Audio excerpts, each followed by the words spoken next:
After my mom's death, my father said I had to give my $30 million inheritance to my stepbrother because he needed it to start a new business. When I refused, he forcefully took the money, saying, "I will not allow you to waste my ex-wife's money." I laughed hard and handed him the will paper. He exclaimed, "This can't be real." The day my world shattered began like any other family gathering. Forced smiles, hollow pleasantries, and an underlying tension that I had learned to ignore over the years. The grand living room of our family estate gleamed under the chandelier's soft light, a perfect picture of wealth and comfort. My stepmother, Vivian, stood by the mahogany table, arranging fresh-cut roses in an antique vase, her expression overly cheerful, almost rehearsed. That should have been my first warning. My father, Richard, paced near his desk, checking his watch every few minutes. He was always a man of control, never one to waste time on unnecessary chatter. Today, however, something about the way he avoided looking at me set my nerves on edge. "Everyone, please sit," he announced, his voice steady, authoritative, the tone I had respected all my life. "I have an important announcement." I settled into the velvet armchair, across from my stepbrother, Ethan, who sprawled lazily, twirling the heavy-faced watch on his wrist.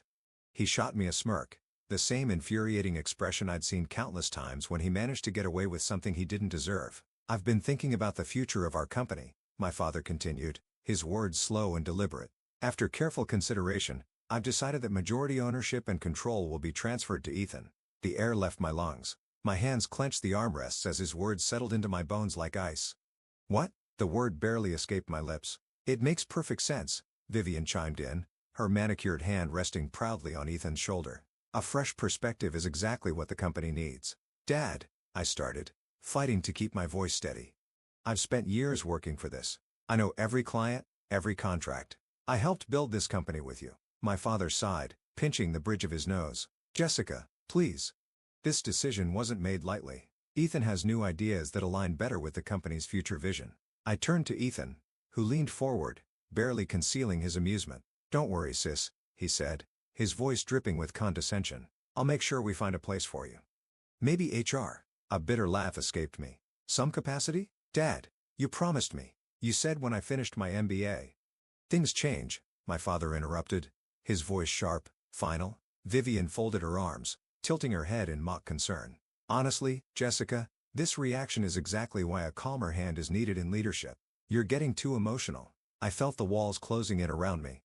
The years of effort, the sleepless nights, the sacrifices, it had all been for nothing. He had decided, and there was no room for me in the company I had dedicated my life to. I stood abruptly, my vision blurring as I grabbed my purse. "Congratulations, Ethan," I forced out, swallowing the burning in my throat. "I hope you enjoy running the company I helped build." "Jessica, don't be dramatic," Vivian called after me as I turned for the door. I paused, glancing back one last time. "Dad," I said softly. He didn't meet my eyes. "We'll talk later," he muttered. I shook my head. "No, we won't." I walked out of that house with my head held high, keeping my step steady until I reached my car. The moment I shut the door behind me, the tears finally fell. My phone buzzed in my lap, a message from Lucy, my best friend.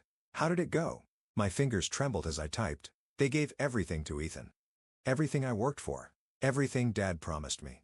Her response came instantly. "I'm coming over. Don't do anything stupid before I get there." As I started the engine, I glanced back at the house one last time. Through the window, I saw my father standing there, watching me leave. For a fleeting second, I thought I saw regret on his face. But then Vivian appeared beside him, whispering something in his ear. And he turned away. 3 years of my life, gone in an instant. Years of hard work, trust, and sacrifice, handed to someone who had never lifted a finger. Because Vivian had wormed her way into my father's life, convincing him that her son was more deserving than his own daughter. My phone buzzed again. "Lucy, we'll figure this out. You're not alone." I took a deep breath, wiping my tears away. She was right. This wasn't over. They wanted to push me aside? Fine. But they were about to learn that I wasn't the kind of person who disappeared quietly. 3 days after my world fell apart, I found myself sitting in the dimly lit office of Virgil Monroe, the family lawyer who had known me since childhood. His office smelled of leather and old books, the scent of history and secrets locked away in thick files. Virgil leaned back in his chair, studying me with the same quiet intensity he had when I was a little girl playing on the office carpet while my father signed business contracts. But today, I wasn't a child. Today, I was here to figure out how everything I'd worked for had been stolen from me. "I don't understand," I said, twisting a tissue between my fingers. How could my father legally do this? I thought the company was supposed to be split between any children. Virgil sighed, removing his glasses and rubbing the bridge of his nose. Your father restructured the ownership last year. As majority shareholder, he had the right to transfer his shares to whomever he chose. I froze. Last year? He nodded. The betrayal cut even deeper. So he had planned this all along. While I had been working, learning, proving myself, he had already decided I would never have a place in the company. I swallowed the lump rising in my throat. So that's it? He wins. Virgil hesitated before standing and walking to a filing cabinet. He pulled out a thick folder, handling it with a kind of reverence that made my heart race. There's something else you should know, he said, placing it in front of me. I stared at the folder. What is it? Your grandmother's will, he said carefully. Your father never read the full details. But she left something behind for you. I opened the folder with trembling hands, my eyes scanning the document. Then, I stopped. My breath caught in my throat. $2 million. The numbers blurred for a moment as I struggled to process them. She left me a trust fund? Virgil nodded. But there are conditions. Of course, there were. My grandmother had never believed in handing down wealth without purpose. You can only access the money if you build a successful business before the age of 30, Virgil explained. Specifically, you must show a profitable quarter within your first year of operation. If you fail, the trust dissolves and the money is donated to charity. I exhaled sharply, my mind spinning. She wanted to give you a chance, Virgil continued, but she also wanted you to earn your success. I stared at the paper, my fingers tracing the bold numbers. My grandmother had always been a woman who saw the truth in people long before they saw it in themselves. She had seen this coming. She had known my father might betray me, and she had left me a way out. Does my father know about this? I asked. No, Virgil's expression was firm. And he can't. Your grandmother was very clear. This information was to be revealed only to you and only if you were ever disinherited from the family business. I felt a shiver down my spine. She knew. Virgil folded his hands on the desk. And Jessica, you can't tell anyone. Not your father. Not Vivian. Not even Lucy. I blinked. Why? She wanted your success to be entirely yours, Virgil said. No one should ever be able to claim they helped you or that you had an unfair advantage. She believed that if people knew, they would treat you differently. Try to manipulate you. She wanted you to build something that was truly yours. I exhaled slowly, letting the weight of her words settle over me. For the first time since my father's betrayal, I felt something other than anger. I felt determination. I had spent years proving my worth, only to be cast aside like an afterthought. They had taken everything from me. My future, my father's promises, the life I had been building. But they hadn't taken me. They wanted to push me out? Fine. I'd build something better. Sitting across from Lucy at our favorite coffee shop, I pulled up my laptop, my heart racing with excitement. Okay, hear me out, I said, turning the screen toward her. Eco-friendly packaging, biodegradable, cost-effective, and scalable. Businesses want to go green, but they don't have reliable suppliers. We can fix that. Lucy raised an eyebrow, stirring her latte. You're talking about competing with billion-dollar corporations. Do you even have a manufacturer? Not yet, but I've been researching, I said, pulling up another tab filled with statistics. The market is booming. If we can streamline supply chains and offer direct partnerships with businesses, we can actually make sustainability affordable. She tapped her nails against the table, considering I don't know, Jess. You just lost your job. Starting a business isn't exactly the safest move right now. I leaned forward. I don't want safe. I want to build something that's mine. Something no one can take away. Lucy sighed, but a smile tugged at the corner of her lips. You're serious about this? Dead serious. She took a sip of her coffee, then set the cup down with a determined nod. All right, let's do it. For the next 2 weeks, I barely slept. My days were consumed with market research, supplier calls, and financial planning. I reached out to manufacturers who specialized in biodegradable packaging, negotiating bulk pricing and sustainable production methods. Some ignored me. Others laughed. But a few saw my vision. Funding was the biggest challenge.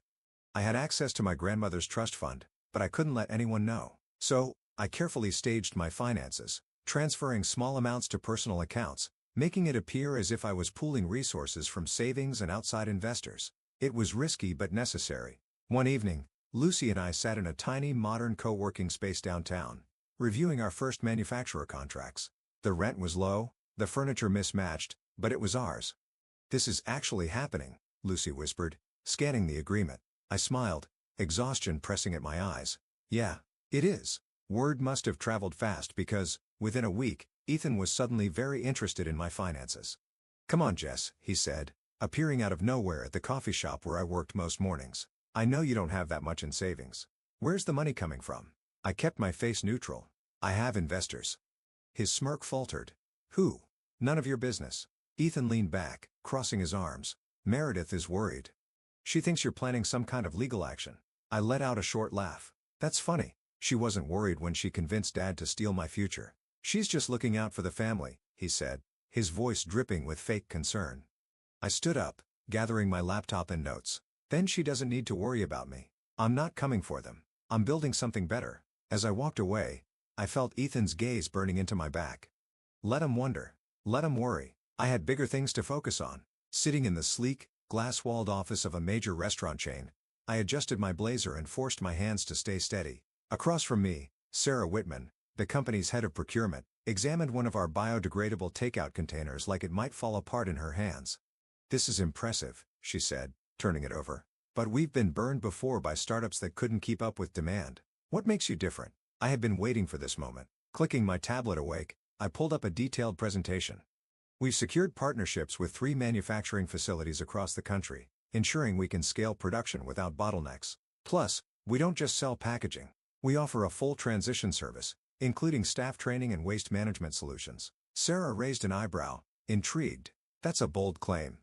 I smiled. "It's not a claim, it's a guarantee. And unlike bigger suppliers, we're agile enough to adapt to your specific needs." She glanced at her assistant, who nodded approvingly. Then, she set the container down and leaned back. "All right," she said. "We'll give you a 3-month trial. 2 locations to start. If you deliver, we'll talk expansion." Victory. I fought to keep my expression professional as we shook hands, but inside, I was soaring. This wasn't just a deal, it was proof that my company was more than an idea. It was real. The very next day Ethan called. "Hey, sis," he said, his voice overly casual. "Let's grab coffee. I have an idea that could benefit both of us." I already knew where this was going, but I agreed, just to hear him squirm. We met at a trendy downtown cafe, the kind Ethan liked to post on Instagram about. He arrived in his usual designer outfit, flashing a grin like we were best friends. "I heard you're making waves in the eco-friendly space," he said, stirring his espresso. "Dad's impressed. So am I." I folded my arms. "What do you want, Ethan?" He chuckled. "Look, I know we've had our differences, but I'm running a company now, and we're looking to go green. I figured, why not keep things in the family? You supply the packaging, and we give you guaranteed contracts." I stared at him for a second, then burst out laughing. "You stole my inheritance, pushed me out of my own father's company, and now that you see me succeeding, you want me to work for you?" I shook my head. "That's cute." His smile faltered. "I'm offering you stability." I leaned forward. "I don't need your scraps, Ethan. I'm building something of my own." For the first time, I saw a flicker of doubt in his eyes. He knew I wasn't the same person who had walked out of that house humiliated. I was someone who didn't need them anymore. I stood, grabbing my bag. "Good luck with your company," I said with a smirk. "You're going to need it." As weeks passed, my business picked up speed. The restaurant chain trial was a huge success, leading to additional contracts. Word spread, and suddenly, retailers and other food chains were reaching out. And my father noticed. One evening, Lucy and I were in the office, celebrating yet another deal, when my phone buzzed. My father's name flashed on the screen. "He's finally breaking," Lucy mused. "Wonder what he wants." I let the call go to voicemail. Then, I turned back to the spreadsheets. "I don't care," I said, grinning. "I'm too busy winning." The glossy business magazine sat on my desk, my face staring back at me from the cover. "The Woman Changing the Future of Sustainable Packaging," the headline read. Seeing my name in print should have felt surreal, but honestly, I'd earned this. Lucy barged into my office, waving her phone excitedly. "Did you see this? The article just went live online, and investors are already buzzing about it." I grinned. "Let 'em talk. We're just getting started." 2 weeks later, I found myself at one of the biggest industry conferences of the year. Our booth was packed with potential clients, journalists, and executives curious about green shift solutions. Every time I pitched our product line, the same pattern emerged. People were interested. They wanted change, and I was giving them exactly that. Then, just as I was finishing a meeting with a major distributor, I spotted them. Ethan. And right beside him, my father. Ethan strolled over, his usual smug expression firmly in place. "Nice setup, Jess," he said, glancing around. "Very modest." I crossed my arms. "Something you need?" He grinned, adjusting his designer watch. I figured I'd give you a little heads up. Joseph Industries is launching our own eco-friendly line next quarter. I wasn't surprised. Copying my business now, Ethan? How original. This is just business, sis, he said with a smirk. We have the resources, the connections, and the clients. You really think you can compete? Before I could answer, a journalist walked by and paused, recognizing me for my recent feature. I smiled. Perfect timing. Actually, I said, pulling out my tablet, I just signed contracts with 3 major restaurant chains and a national retailer. I tapped the screen, displaying the announcements. My production capacity is increasing, and next quarter, we're expanding internationally. Ethan's smirk vanished. I knew he hadn't expected me to move this fast. I turned to my father, who had been silent until now. Still think I wasn't ready for leadership, Dad? His jaw tightened, but he said nothing.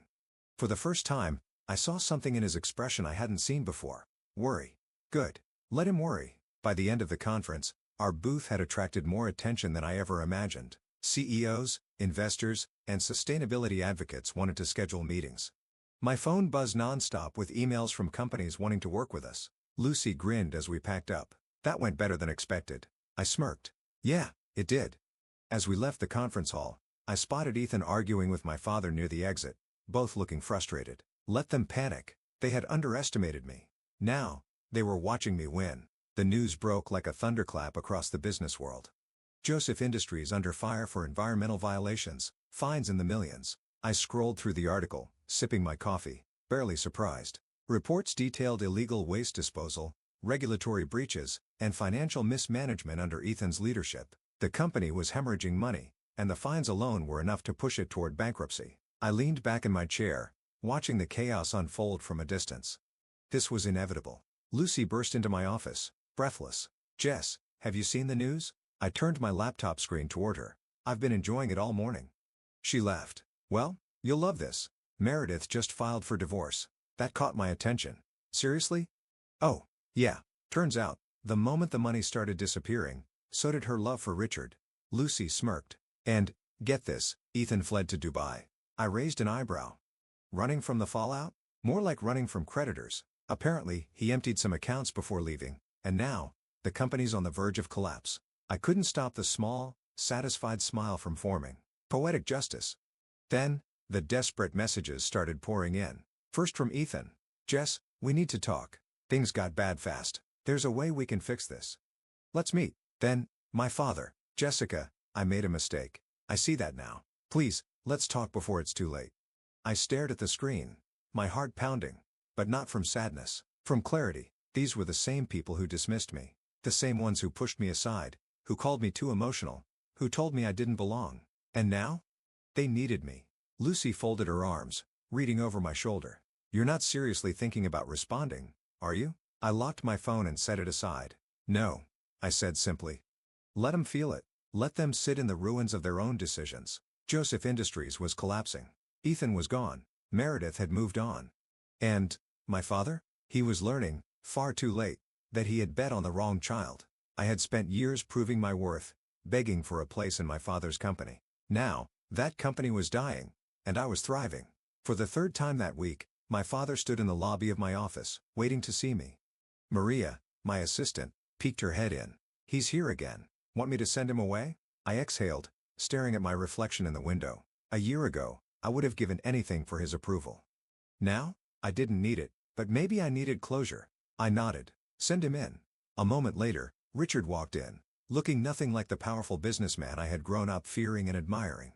His once pristine suit hung loose on his frame, his hair more gray than I remembered.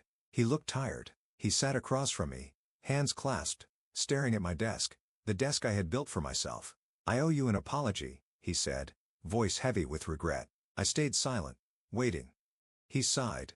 I should have given you the company. I see that now. I let Meredith influence me. Let Ethan charm me with big promises. I thought I was protecting the business. His voice wavered. Instead, I destroyed it. I studied him, searching for manipulation, for excuses, but there were none. Just a broken man finally, facing his mistakes. I knew about the trust fund, he admitted suddenly. Your grandmother told me years ago. I stiffened. What? He nodded. She told me she was giving you a safety net, but I ignored it. I didn't want to believe you needed it. I convinced myself I was doing the right thing by giving Ethan control. He swallowed hard. I was wrong. For years, I had begged for my father to see me. And now, here he was, too late but finally looking. I took a slow breath. I'm not going to save Joseph Industries. I know. His voice was quiet. I wouldn't ask you to. Silence settled between us. Not angry, not bitter, just quiet. After a moment, he cleared his throat.